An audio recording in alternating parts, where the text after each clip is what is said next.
Do not adjust your screens. Yes, it is 5:30 p.m. Eastern time to start your week on a Monday evening. Hopefully, you just got off work. Hopefully, you're excited about Outta Pocket. We got a lot of people already watching us right now. Mouth It Off with Mike is here. You want to blow out the lantern, blow out the light right there. He is here. Jackson's here. We got Carsen in right now. And guys, let's not waste any more time. Let's go ahead and get this started.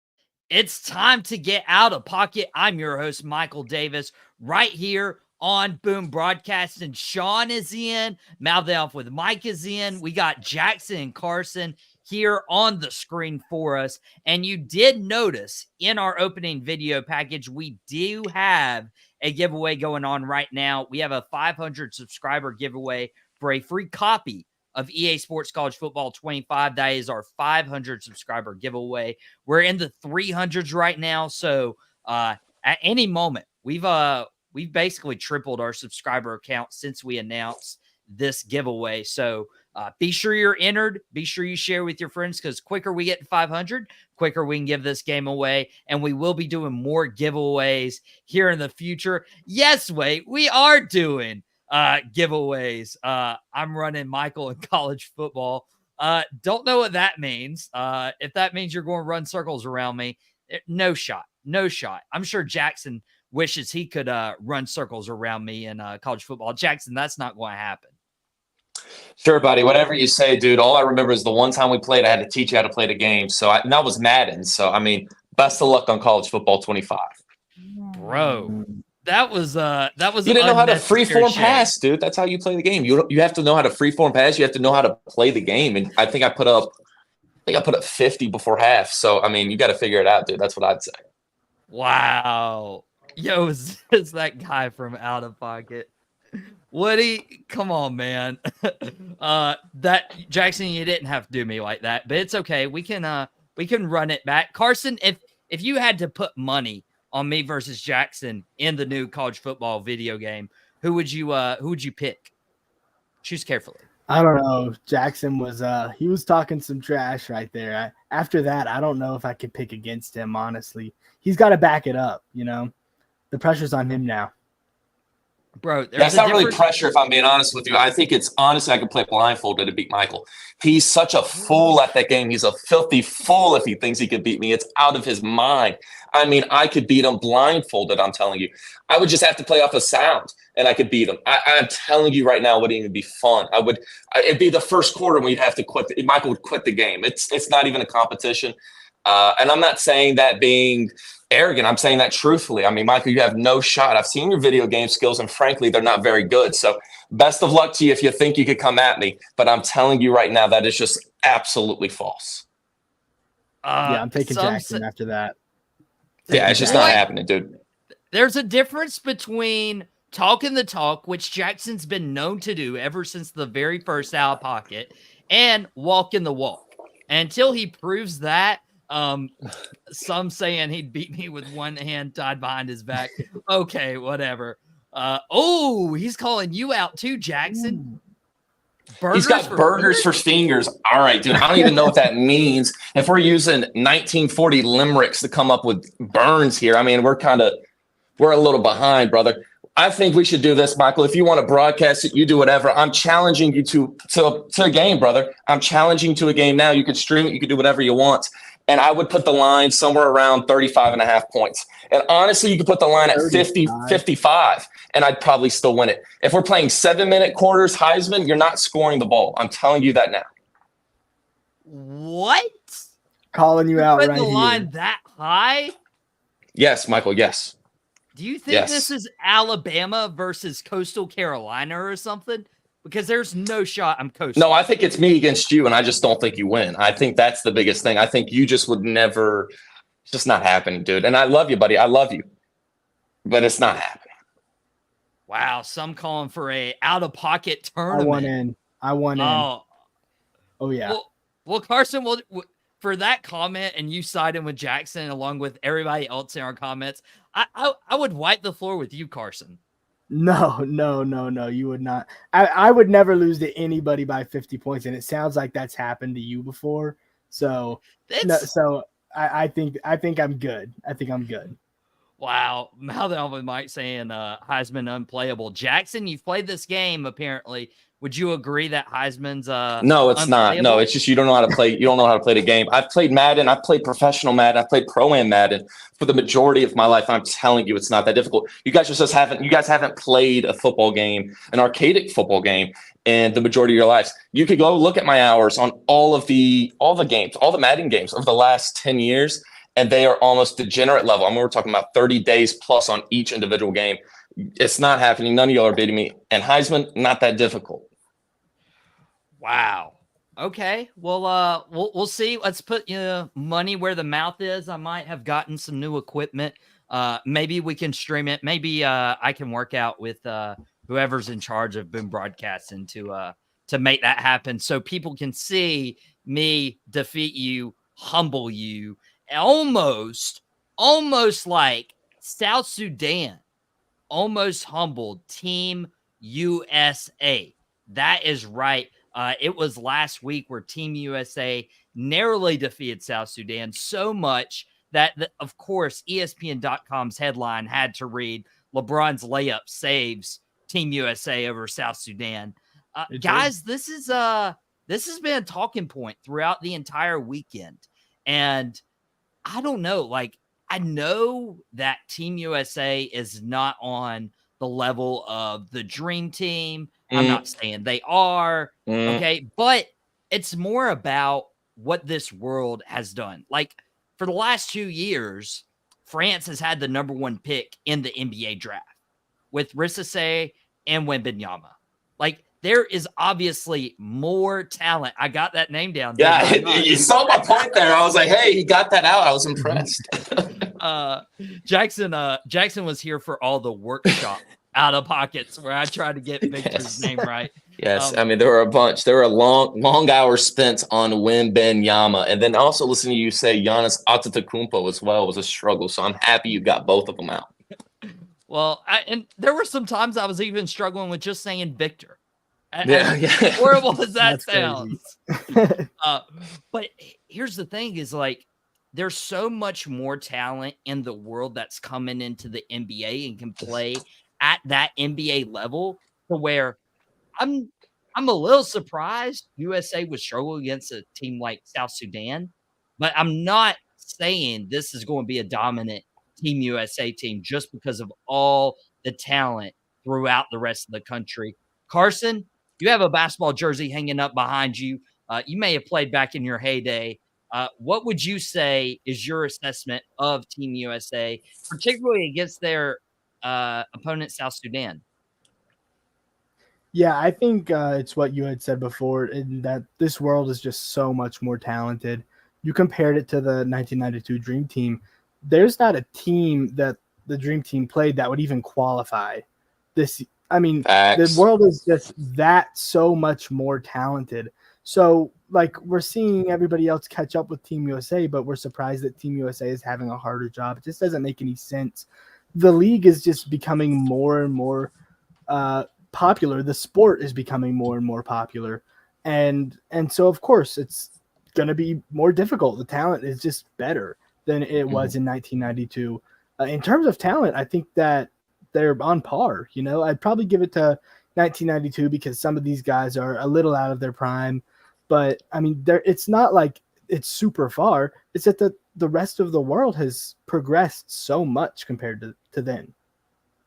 Jackson, what's your feelings on assessing how Team USA did this past week against South Sudan? Yeah, Michael, I texted you earlier today. I said the world is advanced and we're playing sport. We're playing basketball across continents. We're playing basketball in places we've never had basketball played. I texted you earlier. I said 92 and Jordan were the foundations to European basketball and the foundations to basketball becoming so widespread worldwide as it is now. Those were the foundations. Kobe, Braun, Curry transcended the game further than ever done before. Dirk as well, coming from Europe, transcended the game further than ever done before. That's something to keep in mind because the 2016 finals is the most popular finals of all time. I think that's widely known. The comeback that LeBron had is so remarkable that it's changed how European coaches have coached basketball. You see, and we've seen before that European coaches are against isolation basketball and against allowing their most dominant players to play their best games and to play team basketball instead. Whereas now you look at the 2016 finals run and you're like, how is LeBron keeping up with Steph and all of those guys? And how is Steph keeping up with LeBron? It's because those two players were so dominant that everything else changed. Those players took care of the game in a way that the game had never been taken care of before. And I also like to contribute a little bit to James Harden and his isolation play and him putting up 41 for averaging 41 points for multiple months on end in 2018. We're getting players now, Luka, other European players, Wemby, Giannis, much, much, much more talent coming into the league now. I mean, the last 2 years, we've had a French guy be the number 1 overall pick. Now, I don't have much good things to say about the French, but I'm telling you, they're breeding talent out there because they're just coming in and they're taking over the league. We're going to have Wembanyama in the next 10, 15 years put up some impossible stat lines. And he's not an American because the game has advanced that far. And different players from different continents, different countries are coming in and they're playing basketball unlike ever seen before. It's becoming a universal soccer. It's the new version. And 50 years from now, we could look at basketball and be like, this is the most popular sport. This is the most popular in the world, potentially. That's how basketball is evolving. And I imagine in, like I said, 10 years, we're looking at, oh man, we've got so much European talent coming to the league. We have more European talent coming to the league than American talent. I don't think that's necessarily true, but I wouldn't be surprised if one day we have a draft where we've got 31 kids not from America get drafted, because that's how the game evolves. Now, Carsen, you mentioned the 92 Dream Team versus this team now and how the talent is different. I don't think it's even that far apart. I think the talent now, the game of basketball is so much better than it was in 92.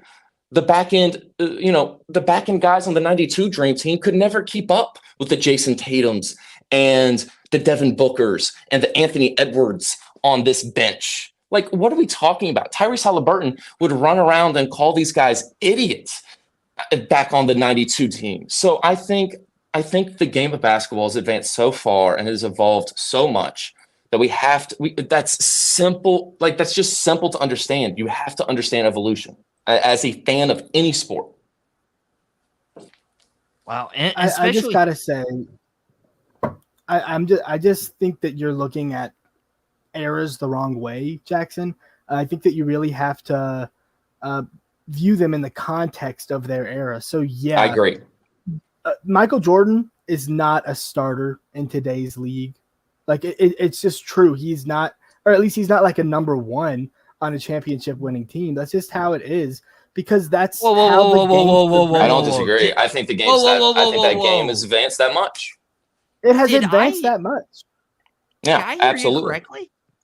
Absolutely. Yes, 100%. Yeah. Players are faster. They're smart. Faster, stronger, jump higher. They're stronger. I mean, they're so much better. Yes. It's not even close. You can go and watch it. Of the game has evolved. So, absolutely. So yes, he didn't have a 3. He couldn't play. He couldn't play now.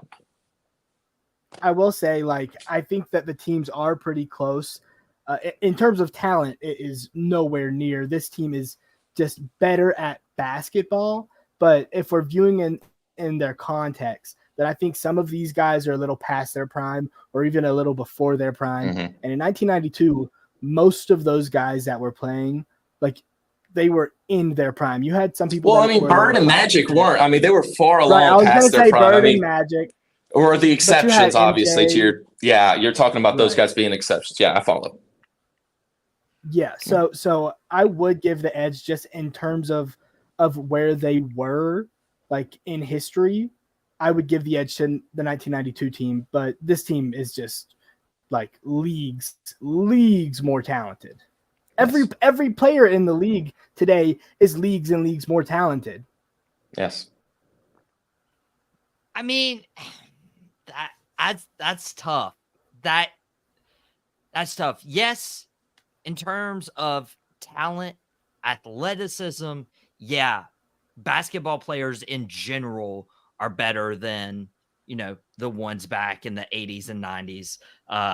If Jordan had to be better, Shelby says he would have been better. He didn't have to be. I completely agree. Max saying rims are still 10 if he was foot put high. in this time. 23-year-old Jordan could be an all-star today.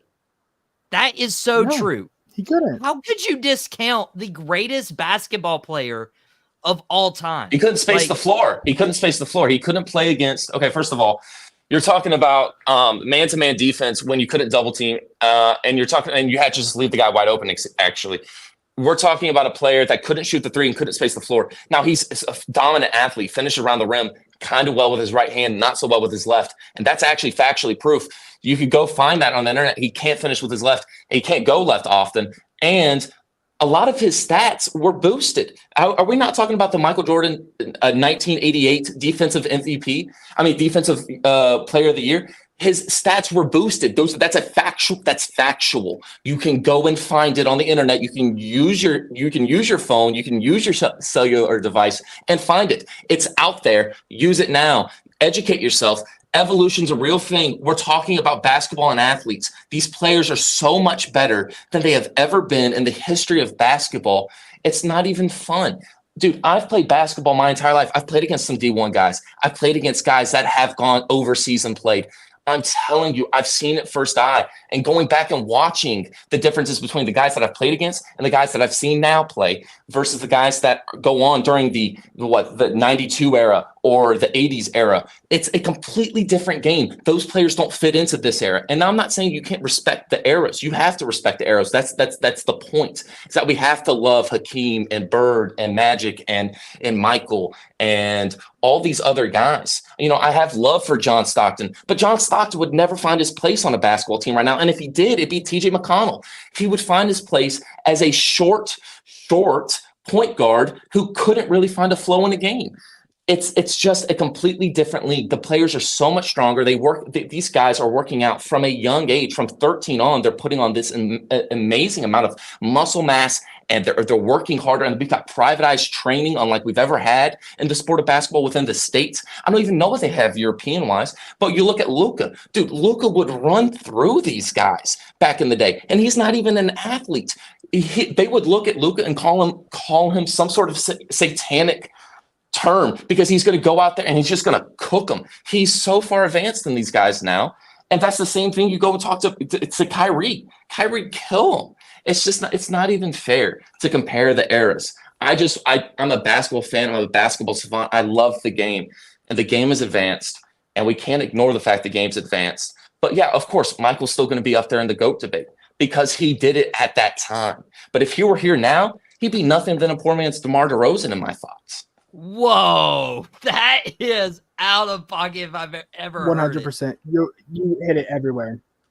Yeah. Everywhere. This is common sense, Michael. This is common sense. People think that we're like hating on the older generation for just pointing. Absolutely not. Out. It's just how the world works. Players get in better. Every sport. People get better. Guess what? In 30 years, they're going to be LeBron's not going to be the GOAT. Better than Luka, that are better than LeBron. Like, yes, people just evolve. It's going to happen throughout our entire lifetimes. In 30 years, we're going to be these old heads that are saying that these are the best players we've ever watched, when the people are just going to be more talented. It's a fact. It is a fact of life. Absolutely. So let me pose this to you guys. Shelby in the comments, by the way, calling him out for being out of pocket. Like,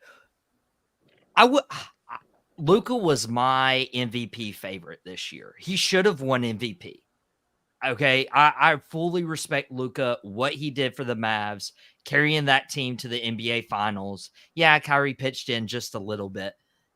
But if I had to put Luka Doncic and I could guard him with Michael Jordan, if Michael Jordan was playing in his prime Jordan's today, having problems. Jordan's getting cooked, dude. Yes. He's okay. First of all, Luka has him by 40 pounds. He's got him by so much. He's taller than him, and he has game that just, quite frank, nobody in the league could stop Luka. Nobody in the league. Let's not forget that. We have kids in the league now that jump higher, that are faster and more athletic than any player has been before. And I'm telling you, Luka one-on-one with any player ever to live in the history of humanity is causing problems against, because that's how just advanced the game has been. And I love Carsen's point on this. In 30 years, we're going to be the old heads talking about, man, LeBron was the GOAT. I want to put something to that. I'd like to say that Carsen at this age, him and I at this age, recognizing the fact that evolution is real within the sport. Let's not try to forget the fact that Wembanyama is 7'4" or 7'6", whatever he is, long as can be, and so just so talented that in 10 years, this kid's going to be, he could put up 35, 15, 5 blocks a game. And I'd be like, I could see it. That's potential. That's his potential. And he'll be the GOAT. Dude, the game is just evolved, man. And it's the same thing. You could crossbreed it into football. You can absolutely do the same thing. Mm-hmm. Aaron Donald will always be better than, who? Give me a name. Give me anybody. I will take him as my 3 tech. Green. Oh my gosh, it's not even funny. It's not even funny. Came to my head. It's not even funny, dude. Night Train Lane has nothing on Jalen Ramsey. I'm telling you now, he's not nothing on Jalen Ramsey. You've got these guys, dude. The only guy, and this is something that I do think crosses. Dan Marino was way ahead of his time. That kid Dan Marino's one of the most talented quarterbacks I've ever seen in my life. He translates, but there are very few. Michael translates, I think, well, but not where Mahomes has been. Dan Marino's never was going to be Mahomes, as Aaron Rodgers was never going to be Mahomes either. Or Aaron Rodgers is, in my opinion, slightly below the talent eval that I have for Dan Marino. I think there are guys in the NBA back then that could come into the NBA now and be absolute freak of nature talents, no doubt.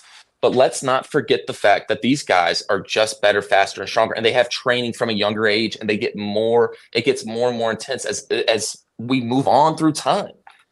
It's unfair to compare Jack Nicholson to Tiger Woods. It's just not fair. Tiger's better. It's just not. Tiger's the greatest. Jack was awesome, but Jack didn't have the training. Jack was just not as naturally talented, and he didn't face the player pool that Tiger did. Phil Mickelson would have won 18 majors back then.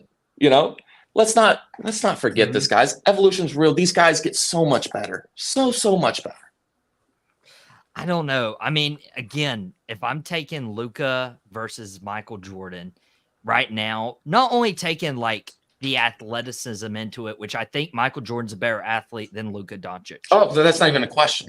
Yeah. Not even a question. I feel like Jordan's a better athlete.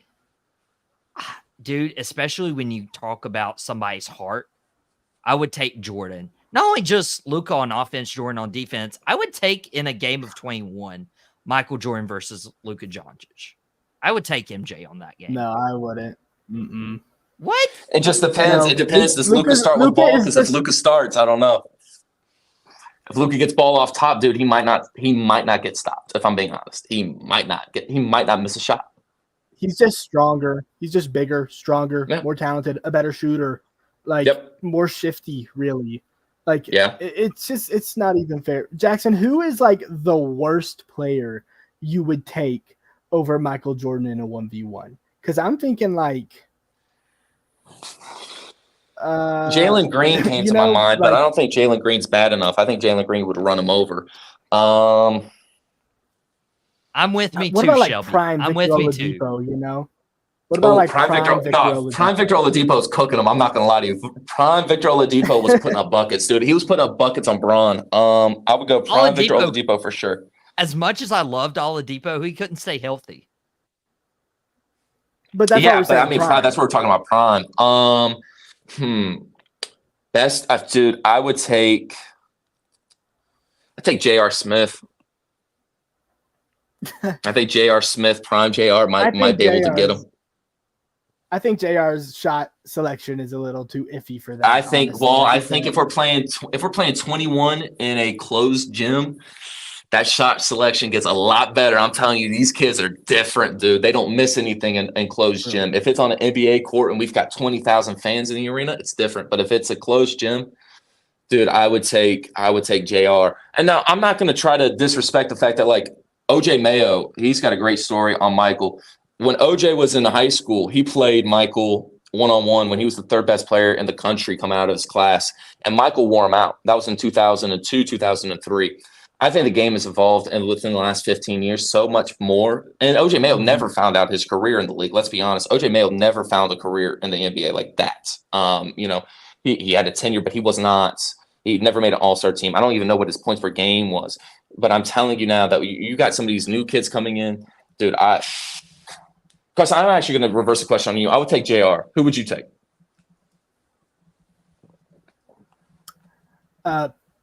You've got prime Victor Oladipo. I'm even thinking about like some of the new guys. Like, what about like Pablo Banchero or Franz Wagner? Oh yeah. Like, those guys for sure. Just these big skilled wings who are just going to be stronger and better shooters than Michael. Like, I think Dante DiVincenzo. I'll take Dante DiVincenzo over him. I think he might have him, dude. He's got a crazy shot and he's got athleticism you don't see. And I would take Dalton Connect, honestly, dude. I think Dalton Connect can shoot it, and he's got as much athleticism as Michael almost had. So that's where I'm at, bro. The amount. I think you're going a little too far. I think that's how much I think a little too far. The amount of hype we gave Dalton Connect the other day, by the way, he owes us like a sponsorship money or something. Max saying apparently stupidity is order of the day. So give me Muggsy Bogues. Wow. Booking like a Mark saying you could easily do a whole episode on just evolution sports, factoring in the intangibles that make the greatest of their era so great: drive, work ethic, intellect, and more. Which is pretty funny because we pretty much did a whole episode on the evolution sports. That's where this side tangent, turned into, which great conversation. This is why we do lives. This is why we have people in the comments as well, being able to kind of steer the conversation in interesting direction. And I wanted to ask Carsen before I let him go today, and maybe we can get Carsen back on Out of Pocket, maybe Jackson later on this week, talk more. Carsen, your boy Evan Mobley extended by the Cleveland Cavaliers, receiving that max rookie contract. I know we're at the 6:00 hour, but with so many people tuning in, Boom Broadcasting, I'm going to get the overrun. Like we've given it to the nightcap several nights in a week. Mouth Off with Mike will do the overrun probably tonight with the nightcap. Anyways, you have my permission for all's good. But with Evan Mobley getting this extension with the Cleveland Cavaliers, Donovan Mitchell signed a new 3-year deal. And so many people are still talking. I don't understand this. If he didn't want to be there, he wouldn't have signed a 3-year deal and asked to leave, right? So I feel like this move helps Donovan Mitchell stay if he ever even had a choice. But when it comes to the Cleveland Cavalier organization, Carsen, you follow them super, super closely. What is the best way to build this team to compete in the Eastern Conference? Is it Evan Mobley? Is it Donovan Mitchell? Like, are you taking Evan Mobley's upside and his youth, or are you taking Donovan Mitchell's star power in that regard? I would like to keep them both. I love the tangent of the two. If I'm Cleveland right now, I'm trading Darius Garland. I just think that we've found out that it doesn't work. And I liked it at first. I thought that maybe the two small guards who aren't very good on defense but are great on offense could carry the two lumbering bigs who aren't very good on offense but are great at defense. And we've seen in the regular season it works out pretty well. We always have a pretty high defense, and And this year we had a lot of injuries. But you saw when we were injured is when we played our best basketball. When Evan Mobley and Darius Garland were injured, I think Donovan Mitchell and Jared Allen went like 22-4 or something. The two guard look just does not work. If it were me, I would like to move Donovan Mitchell over to the 1, and then you can bring in a big four, and then you can bring in either a big forward or just a nice 2 guard. I was thinking you could have Max Strus at either the 2 or the 3, but it just doesn't really work anymore. And I think that Evan Mobley just matches the timeline of this team.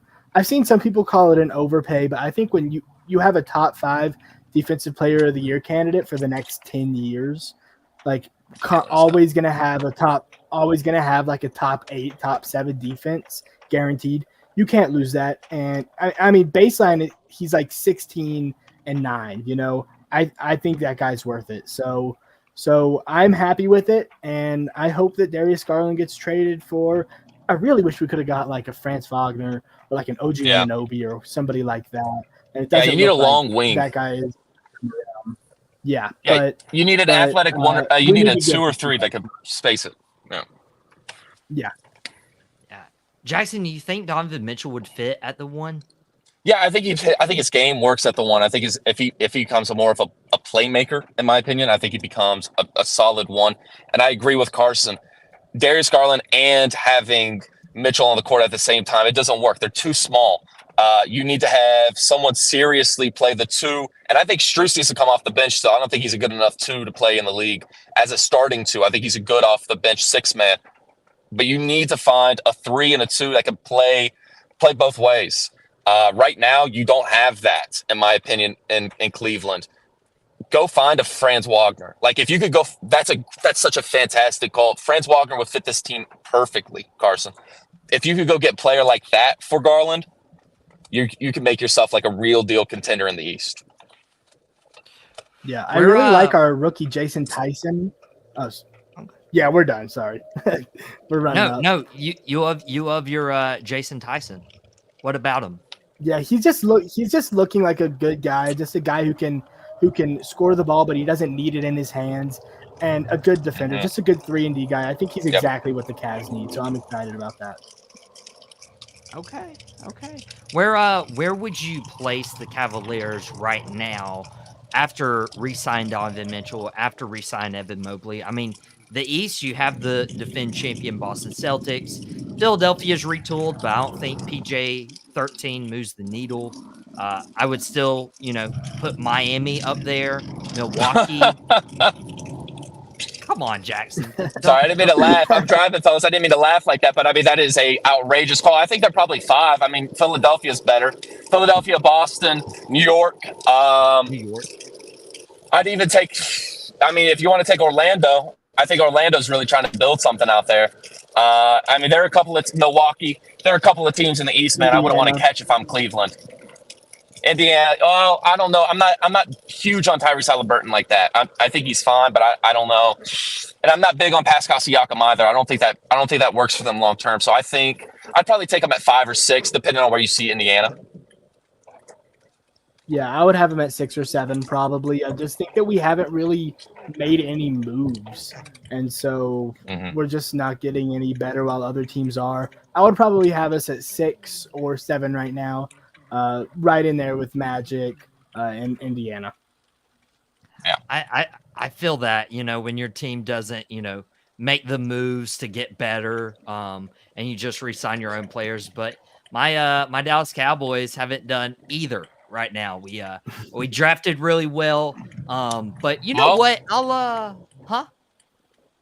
I said it's hard to say you draft really well when they haven't played on the field yet. So let's hold our horses, Michael. We're talking about some real nepotism in that organization. So I'm not sure they get anything really done. So I wouldn't say they draft well until we see it on the field.